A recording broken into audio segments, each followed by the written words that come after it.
രാജ്യത്ത് ലോക്ക്ഡൗൺ സാഹചര്യമുള്ള അഭ്യൂഹങ്ങൾ തള്ളിയിട്ട് യത്നം. തീർച്ചയായിട്ടും ഇത്തരം വ്യാജ വാർത്തകളൊക്കെ പ്രചരിപ്പിക്കരുത്. കാരണം ഇനിയൊരു ലോക്ക്ഡൗൺ കൂടെ താങ്ങാൻ പറ്റില്ല. കാരണം ഒരുപാട് പേര് ഈ ലോക്ക്ഡൗൺ കാരണം ഒരുപാട് പേര് ആത്മഹത്യ ചെയ്തായിരുന്നു. അതെല്ലാം അറിയാമോ? പിന്നെ ഒരുപാട് പേര് നമ്മൾ കഷ്ടതകൾ കണ്ടാണ്. അന്യ സംസ്ഥാന തൊഴിലാളികൾ പുറത്ത് വന്നിട്ട് ഒരു ഭക്ഷണം പോലും കിട്ടാണ്ട് വേറെ ഒരു സ്ഥലത്തങ്ങനെ ഇതൊന്നും കിട്ടാതെ ഇനിയൊരു ലോക്ക്ഡൗൺ താങ്ങാനുള്ള ശേഷി പ്രത്യേകിച്ച് നമുക്കില്ല. പിന്നെ ഈ യുദ്ധത്തിൻ്റെ ഒരു കാരണം പറഞ്ഞുകൊണ്ട് അത്ര ലോക്ക്ഡൗൺ ചെയ്യേണ്ട കാര്യമില്ല. കാര്യം പറഞ്ഞു കഴിഞ്ഞാൽ ഈ ഗ്യാസിൻ്റെ ഒരു പ്രശ്നമേ ഉള്ളൂ. പിന്നെ സമ്പൂർണ്ണമായിട്ട് ഈ രോഗം പോലെയല്ലല്ലോ അവിടെയാണല്ലോ യുദ്ധം നടക്കുന്നത്.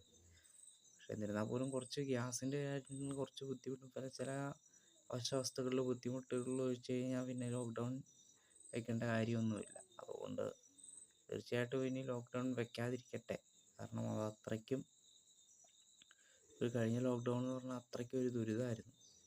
ഒരുപാട് പേരുടെ പ്രത്യേകിച്ച് ഈ ഹോട്ടൽ ഉടമകൾ തന്നെ ആത്മഹത്യ ചെയ്യേണ്ടി വന്നു.